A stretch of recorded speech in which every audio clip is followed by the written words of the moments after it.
आप सभी का स्वागत है मेरे चैनल रति वांगशन फैंडम में। अगर आपको मेरे चैनल की फैन फिक्शन स्टोरी वीडियो अच्छी लगती है तो प्लीज़ मेरे चैनल की वीडियोस को लाइक और चैनल को सब्सक्राइब जरूर कीजिएगा। चलिए आज का पार्ट स्टार्ट करते हैं। लास्ट पार्ट में हमने देखा था कि विंग को सच पता चल जाता है कि वांग जी ने उससे शादी क्यों की, यानी शिजोई की प्रॉमिस की। अब आगे विंग पूरी रात भर सपनों में शिजोई को याद करके डरावने सपने देखता रहा और बार बार नींद में बड़बड़ाता रहा, जिसका ध्यान वांग जी ने रखा। वांग जी भी पूरी रात विंग को अपने सीने से लगाए हुए उसे काम फील करवाता रहा। अब वांग जी ऑलमोस्ट थक के सो ही रहा था जब विंग हल्का सा मूव करता है, जिससे वांग जी एकदम से अपनी आंखें खोल के विंग को देखता है। जब विंग अपनी आंखें खोलता है तो देखता है कि वो वांग जी की बाहों में है और वांग जी बहुत प्यार से उसकी कमर को अभी भी सहला रहा है, क्योंकि उसे लगा था अब शायद फिर से विंग को डरावना सपना देख रहा है। इसे विंग अब वांग जी से थोड़ा अलग होता है और अब बेड पे बैठने लगता है। इसे वांग जी बिल्कुल उसके पास बैठ के उसकी तरफ देखने लगता है। अब विंग एकदम से इमोशनल भरी आंखों से वांग जी की तरफ देखता है और बोलता है आयुन की डेथ कैसे हुई, जिससे विंग की तरफ देख के अब वांग जी सब कुछ सच बता देता है जो उस दिन हुआ। कैसे वो विंग का बर्थडे बनाने गया था, उसी दिन उसकी डेथ हुई, यानी विंग की बर्थडे और आयुन की डेथ डे एक ही है। ये जान के और ज़्यादा विंग को सैड फील होता है। वहीं दूसरी तरफ विंग को सब कुछ बता दिया वांग जी ने कि कैसे फिर मतलब एक तरह से आयुन ने उसे एक प्रॉमिस करा था कि वो उसका ध्यान रखे। कैसे वांग जी ने फिर उसके बाद अपने क्लाइंट को ये हायर वाली बात बोल के उससे शादी कर ली। सब कुछ जानने के बाद वांग जी की तरफ देख के विंग इमोशनल भरी आंखों से देख रहा है और बोल रहा है तो तुम मुझे इसलिए यहाँ लेकर आए, मेरी लाइफ में हैप्पीनेस लाना चाहते हो ताकि मेरा आयुन खुश रहे। हाँ विंग, आयुन तुम्हें खुश देखना चाहता था, उसकी लाइफ में तुम्हारी खुश रहना ही काफ़ी बड़ी हैप्पीनेस थी। मुझे यकीन नहीं हो रहा लंजा, मेरा प्यारा सा मासूम सा दोस्त मेरे लिए इतना सोचता था। तुम काफ़ी स्पेशल हो विंग। मैं भी अब समझ चुका हूँ कि तुम्हारे अंदर कभी भी किसी के लिए कुछ गलत आ भी नहीं सकता है। जिस औरत ने तुम्हारे साथ इतना गलत किया उस औरत के ऊपर भी तुम्हें तरस आ गया, तो तुम्हारे अंदर लोगों के लिए कितना प्यार होगा। पर मेरा आयुन रंजा वो तो नहीं होगा ना यहाँ हमारे साथ, तो कैसे रहूँगा मैं हैप्पी।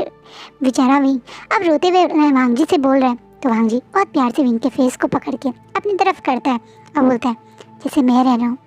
तुम्हें पता है विंग, पिछले 1 महीने से मैं भी तुम्हारी तरह एक रात भी नहीं सो पाया था। जिस दिन मैं तुम्हें यहाँ लेकर आया था उस रात भी मैं पूरी रात सिर्फ आयुन के बारे में, अपने शिजोई के बारे में ही सोच रहा था। लेकिन अब जब से तुम मेरी लाइफ में आए हो मुझे समझ में आ चुका है कि आयुन सिर्फ तुम्हारे लिए नहीं बल्कि मेरे लिए भी कुछ अच्छा सोच रहा था। मेरी इस अकेली लाइफ में सिवाय शिजोई के कोई नहीं था, लेकिन अब मेरे पास एक दोस्त है जिसके साथ मैं अपनी लाइफ आगे बता रहा हूँ, जिसके साथ मैं भी अपनी पुरानी सारी लोनलीनेस भूल चुका हूँ। उसी तरह विंग तुम भी शिजोई के इस प्रॉमिस के लिए हंसो मुस्कुराओ। सचमुच में तुम्हें इसी तरीके से शिजोई के गम भुला के आगे बढ़ने का मौका मन करेगा। कहीं ना कहीं वांग जी विंग को वो बात समझा रहे हैं जो शायद विंग का दिल भी उससे कह रहा है लेकिन मानना नहीं चाह रहा, क्योंकि उसके दिमाग में शिजोई की और आयुन की बातें आ रही हैं। इस बात पे विंग तुरंत अपने आंसुओं को बहुत प्यार से अपने चेहरे से पूछता है और बोलता है हाँ तुमने सही कहा, अब मैं खुश रहूँगा अपने आयुन के लिए। वो मुझे खुश देखना चाहता था ना रंजा, तो मैं खुश रहूँगा। मैं अपने आयुन को हमें हैप्पी दिखाऊँ और हैप्पी होकर दिखाऊँगा ताकि मेरा आयुन ऊपर से मुझे खुश देख के खुश हो।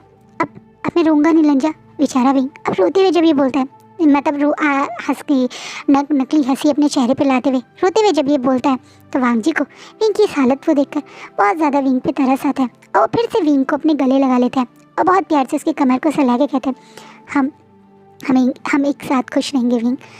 हम अपने आयन की हैप्पीनेस को, उसकी लास्ट विश को पूरा करेंगे। हम एक साथ खुश होकर दिखाएंगे। इस बात पे विंग भी वांग जी के गले लगे हुए जोर जोर से अपनी गर्दन हिलाने लगता है। आयुन क्यों इन दोनों को एक साथ लाना चाहता था ये तो विंग और वांग जी नहीं जानते, लेकिन अगर आयुन ऐसा चाहता था तो वो ज़रूर ऐसा करेंगे। विंग भी आयुन के लिए खुश ज़रूर होगा। वो यही सोच के अब मन में खुश हो रहा है। ये दोनों फिर खड़े मतलब एक तरह से फ्रेश होते हैं, रेडी होते हैं और आज विंग वांग जी से कुछ ऐसा कहता है जिसे वांग जी शायद सोच भी नहीं सकता था। अविंग इमोशनल आयन की अस्थियों वाले ब्लैक स्पॉक को लेकर खड़ा हुआ है अपने हाथ में। जब वांग जी उसके पास आता है, अविंग बोलता है, हमें वह आयन को इस तरीके से यहाँ नहीं रखना चाहिए, हमें उसे स्पेशल एक जगह देनी चाहिए जहाँ वो अब हम सब के बिना अपना एक नई लाइफ स्टार्ट करे। और ये बोलने के बाद विंग वांग जी की तरफ एक होपफुल आइज से देखने लगता है। इस तरीके से किसी इंसान की अस्थियों को ऐसे रखना सही नहीं होता, उन्हें प्रॉपर कहीं पे दफना देना चाहिए जिससे उस इंसान को भी शांति मिले। वांग जी को विंग यही समझाना चाहता है, जिसी से विंग भी की बात समझते हुए वांग जी अपनी गर्दन हाँ में लाता है और ये दोनों आज उन अस्थियों के साथ ही अपनी जिंशी से निकलते हैं। वहीं जिंशी से अस्थियों के साथ बाहर निकलता हुआ देखकर कहीं ना कहीं कुछ लोग शौक हैं, कुछ लोग जो जानते हैं किसकी अस्थियाँ हैं वो इमोशनल है। और ये दोनों सीधा अब मॉर्निंग कोर्ट में ही पहुंचते हैं, या ये बोल दीजिए वहाँ पे जहाँ पे सब लोग हैं। जिसके बाद इन अस्थियों के साथ जब विंग और वांग जी आज यहाँ आए हैं तो शिचैन भी शॉकिंगली खड़े होकर इन दोनों को देखने लगते हैं। अब वांग आगे आके शिचैन के पास आके भी अब दोबारा से बोलते हैं, हम चाहते हैं कि हम आयन की लास्ट रिचुअल को कंप्लीट करें, हम उसे एक प्रॉपर गुड बाय कहें। जिस चीज़ से आज शिचैन जो पहले कभी शिजोई के लिए क्या हो रहा है जानना नहीं चाहते थे, लेकिन विंग के जब देखते हैं कि विंग उससे ये बात कह रहा है तो वो मना नहीं कर पाते और अपनी गर्दन हाँ में करते हैं। जिसके बाद शिचैन के इस रिएक्शन पे जांगचैन और कुरैन भी शौक है, लेकिन वो भी चाहते हैं कि ठीक है अब कब तक आयन या एक तरीके से शिजोई की इस मतलब लास्ट रिचुअल कंप्लीट नहीं करेंगे, करना तो है। और आज सब लोग वही करते हैं। आज सबसे पहले शिजोई की एक प्रॉपर जगह उसको बरी करा जाता है, वहाँ पे शिजोई के नाम का एक बड़ा सा एक पत्थर लगाया जाता है। ये बाकी जहाँ पे लैन क्लैन के लोगों के हैं वहीं पे किया गया है। इसके ऊपर एक छोटा सा प्लांट भी लगाया है विंग ने, उसकी याद मतलब एक तरह से शिजोई की याद में। उसके बाद ये लोग शिजोई के नाम का एक प्लेट जो होता है ना, नेम प्लेट, जिसे पूरे आप एंसेस्टर हॉल में लगाते हैं, वैसे ही आज लैंड शिजोई का वहाँ पे लगाया जाता है, जिसे देखकर हर कोई आज बहुत अपसेट है। एक एक करके सब लोग उस के आगे कैंडल्स, यहाँ तक कि एक वो होता है ना अगरबत्ती टाइप की, वो भी चीज़ें लगा रहे हैं। कहीं ना कहीं आज पूरे लैंड क्लैन ने शिजोई को लास्ट अलविदा दिया और ये अलविदा करना वो आने वाला कोई और नहीं बल्कि विंग है। ये देखकर वांग जी भी बहुत इमोशनल है। विंग ने यहाँ आके सबसे बड़ा चेंज यही किया, आज से पहले शिजोई के नाम का प्लेट यहाँ पे एंचेस्टर हॉल में लग सकता था, ये चीज़ कोई भी सोच नहीं सकता था, लेकिन विंग ने आज ये किया। विंग खुद उस पूरे रिचुअल के बाद वहाँ शिजोई के नाम के प्लेट को लेकर एंचेस्टर हॉल के पास पहुँच गया था, जिसे कोई रोक ही नहीं पाया। कहीं ना कहीं कुछ लोग गिल्टी भी हैं क्योंकि शिजोई के साथ गलत भी किया है।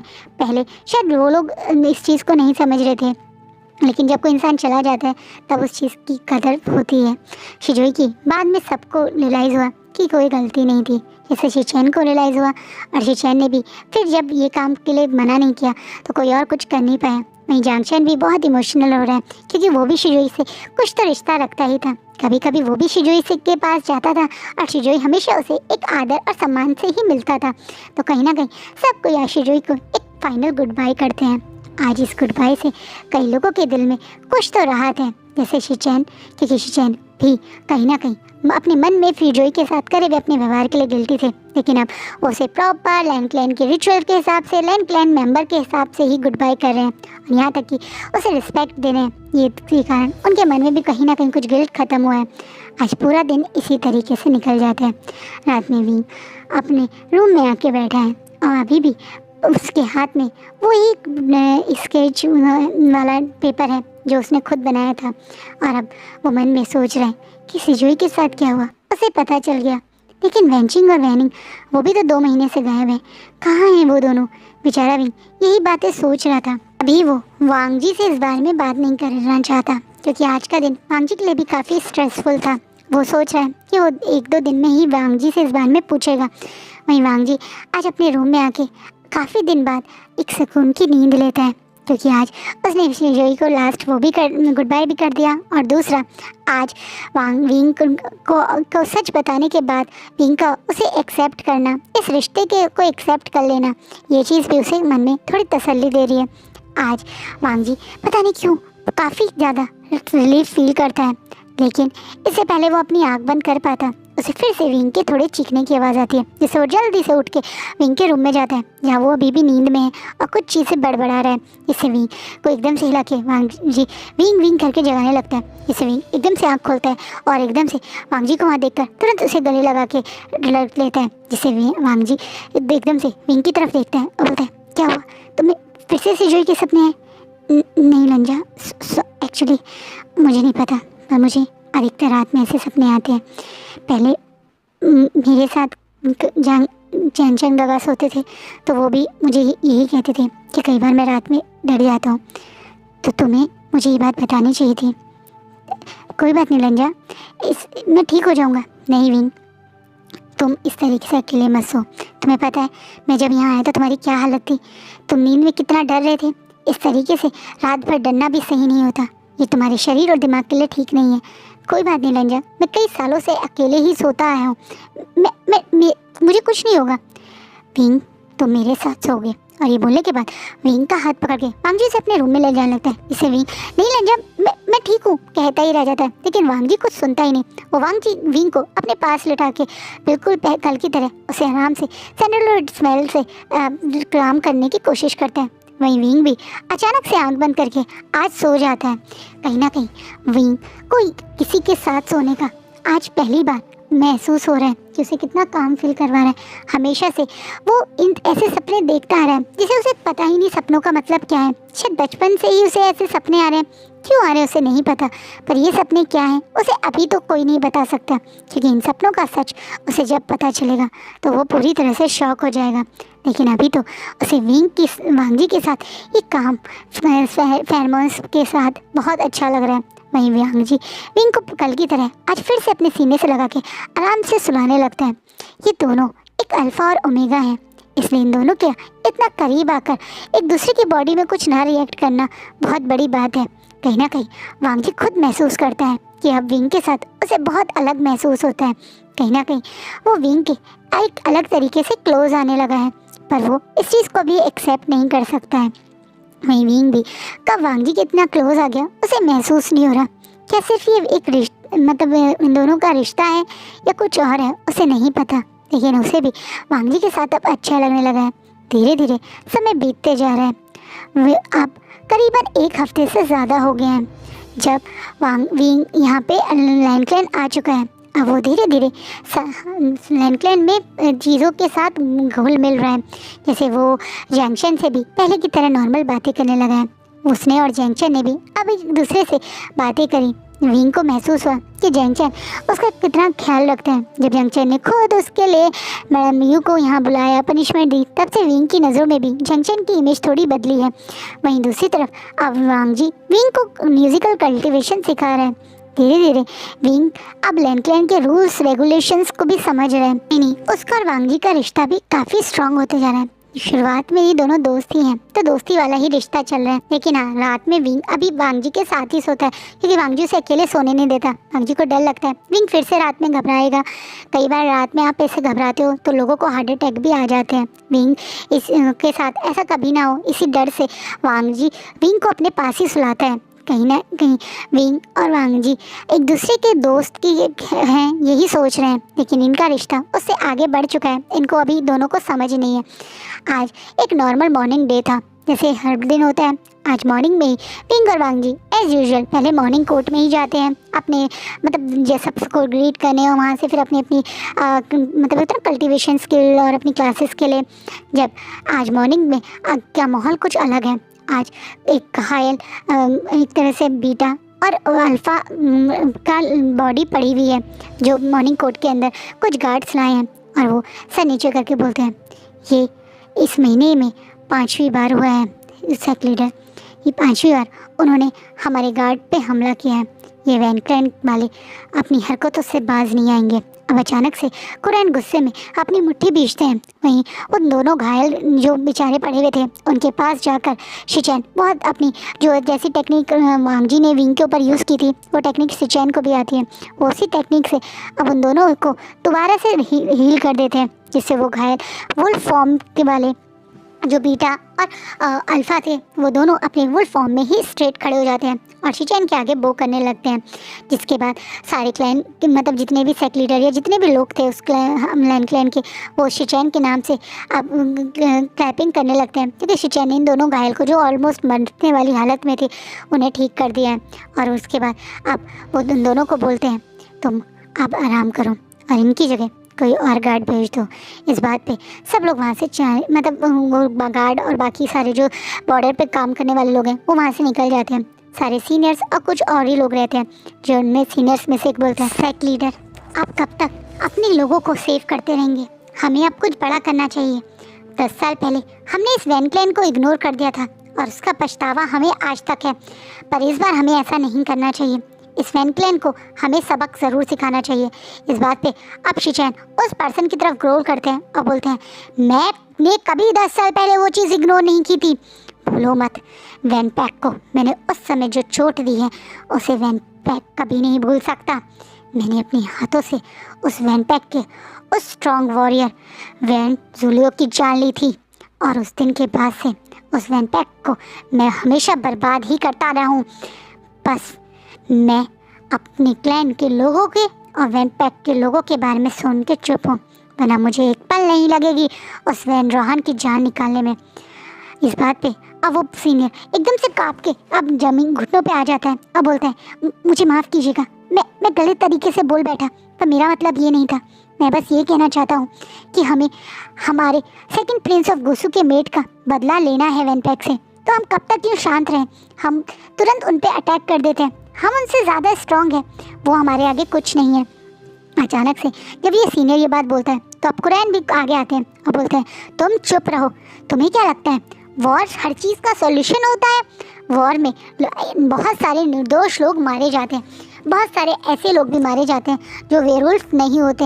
ऐसे भी लोग मारे जाते हैं जिनकी कोई गलती नहीं होती। वैसे भी जिस इंसान ने वो हमारे सेकंड प्रिंस ऑफ गुसु के मेट को मारा था, उसको हमारे सेकंड प्रिंस ऑफ गुसु और सेक्ट लीडर ने अपने हाथों से मार दिया था। तो हमें उस इंसान के बारे में दोबारा बात नहीं करनी, पर हाँ, इस वैन क्लैन के बारे में हमें कुछ सोचना होगा शिचैन।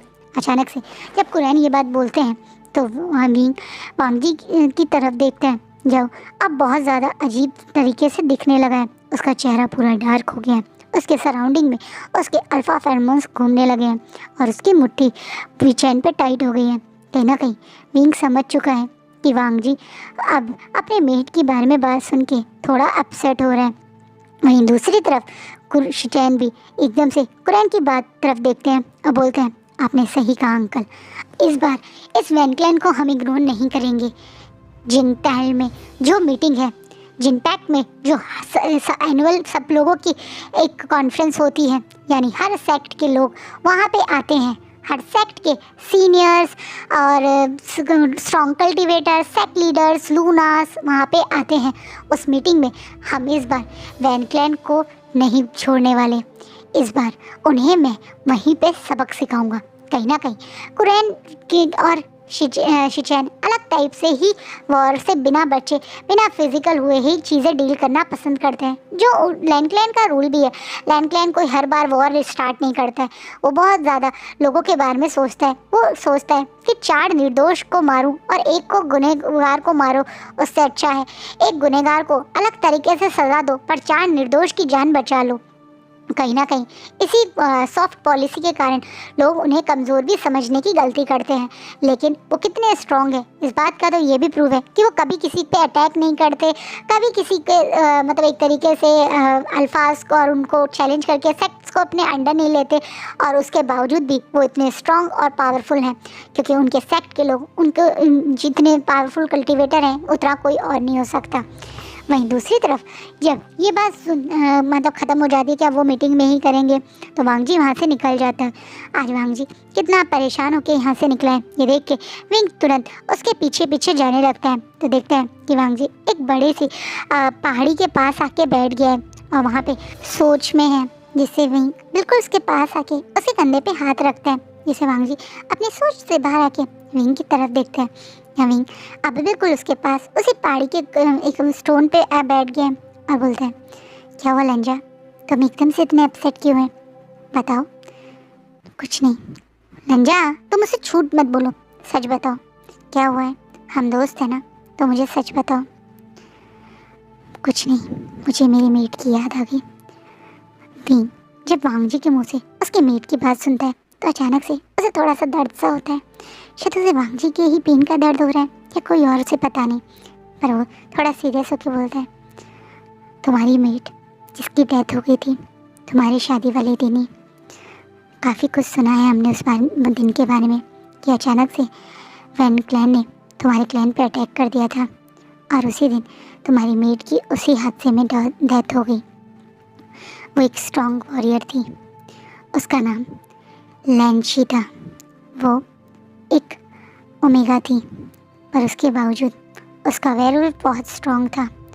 मैं या हम में से कोई नहीं चाहता था कि वो हमारे साथ वहाँ पे वॉर करे, लेकिन वो एज अ सेक्ट मेंबर हम लोगों के साथ वहाँ पे वॉर पे गई, पर वो सरवाइव नहीं कर पाई। मेरी आंखों के सामने उसे वेंजुलो ने मार दिया। मेरी आंखों के सामने वो वहाँ पे तड़प तड़प के मर गई। कहीं ना कहीं वांगची जब ये बात बोल रहा है तो उसकी आंखों में दर्द, उसके गला कितना भारी हो गया, ये चीज़ विंग भी महसूस कर रहा है। विंग अचानक से वांगची को इस पेन में देखकर एकदम से उसके कंधे पे हाथ रख के उसे होश में लाते हुए बोलता है, वो बहुत स्ट्रांग होगी लंजा, वो तुम्हारी मेट हुए तो वो स्ट्रांग ही होगी।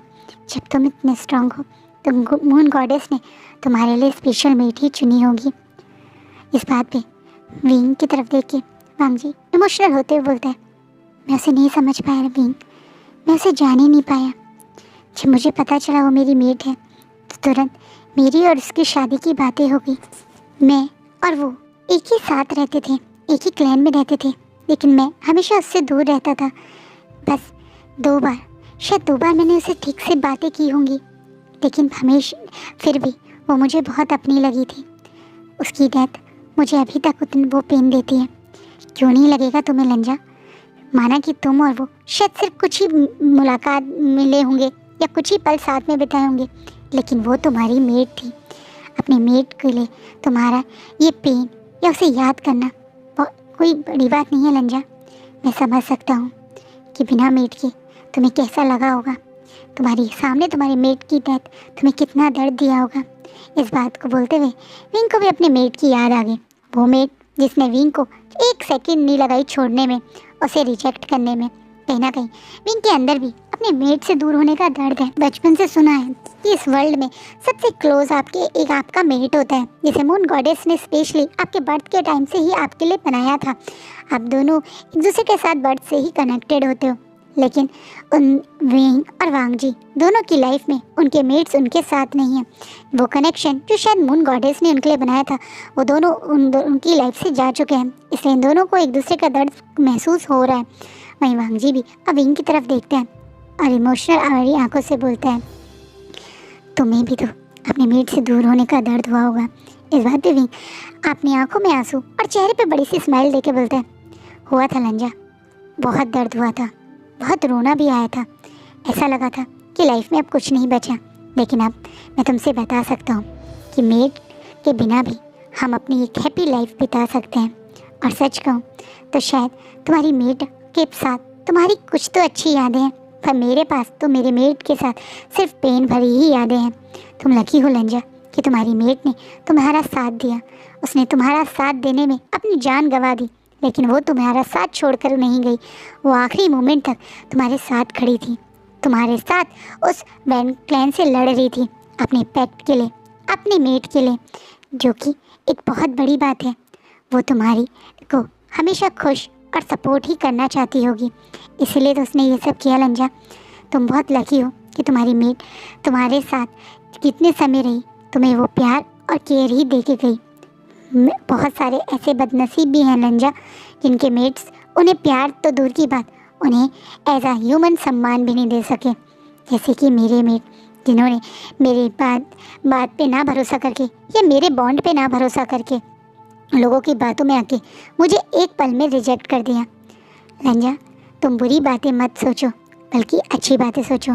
कहीं ना कहीं विंग वांग जी की पॉइंट ऑफ व्यू चेंज कर देता है आज विंग ने सही बात बोली। माना कि विंग लंजा का मेट उसके साथ नहीं है, लेकिन उसका मेट उसके साथ जब तक था उसे प्यार और सपोर्ट ही तो करता था।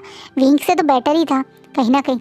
विंग जब ये बात बोलता है तो वांग जी बहुत प्यार से विंग के हाथ पे हाथ रखता है और तुरंत बोलता है, चिंता मत करो विंग, अब तुम्हारा मेट तुमसे बहुत दूर है और तुम्हें उसे याद करने की कोई ज़रूरत नहीं है। मैं कभी नहीं करता लंजा, सच कहूँ आज तुमने बातें की तो मुझे मेरी मेट की बात याद आ गई, वरना मैं उसे के आगे निकल चुका हूँ। अब वो मेरी नज़रों में मेरी बड़ी बहन का मेट है और बस मेरी नज़रों में उसकी यही वैल्यू है। और लंजा हम लोग यहाँ कब तक बैठे रहेंगे? वैसे व्यू बहुत सुंदर है, यहाँ से सनसेट भी बहुत अच्छा लग रहा है, लेकिन मुझे लगता है अभी हमें यहाँ से जाना चाहिए। वैसे भी अब काफ़ी दिन से हम लोग रोज़ इवनिंग में भी क्लासेस लेते हैं, तो मुझे अब वो इवनिंग वाली क्लासेस लेनी है। चलो लंजा, मुझे भूख भी लग रही है। विंग अचानक से अब वांग जी का पॉइंट चेंज करता हुआ, उसे भूख लग रही है, उसे क्लासेस लेनी है, ये बातें करने लगा, जिससे वांग जी भी हो कह के उसके साथ उठ के वहाँ से चला जाता है। वांग जी और विंग पूरी मतलब जैसे लौट के आके सारा काम वैसे ही करते हैं जैसे वो करते हैं, मतलब खाना खाता या एक दूसरे रात में एक दूसरे से बातें करना। और अब सोने की बारी थी जब वांग जी अब फ्रेश होके वापस बैठ कर थोड़े से अपने बाल मतलब एक तरफ से मेडिटेशन ही कर रहा था। वहीं दूसरी तरफ विंग बाथरूम से बाहर निकल के वांग जी को ऐसे बैठा हुआ देखकर, उसके हल्के से गीले बाल हैं, इधर उधर गिरे हुए हैं। विंग बोलता है, सचमुच में लंशी तुम बहुत किस्मत वाली थी जो लंजा तुम्हारा मेट था, और उतनी ही ज़्यादा बुरी तुम्हारी किस्मत थी जो तुम उसके साथ नहीं बिता पाई। मैं तुमसे वादा करता हूँ लंजी, मैं तुम्हारे मेट का पूरा ध्यान रखूँगा। विंग आज मन में ये बात सोच रहा है और आज का पार्ट यहीं रुकता है। तो आपको क्या लगता है अब आगे क्या होगा? आई होप आपको आज का पार्ट अच्छा लगे। थोड़ा थक गई हूँ तो छोटा बना रही हूँ, कल का पार्ट बड़ा बनाने की कोशिश करूँगी। अपनी फैमिली का पूरा ध्यान रखना, कमेंट में मुझे ज़रूर बताना आज का पार्ट कैसा लगा। Bye, take care.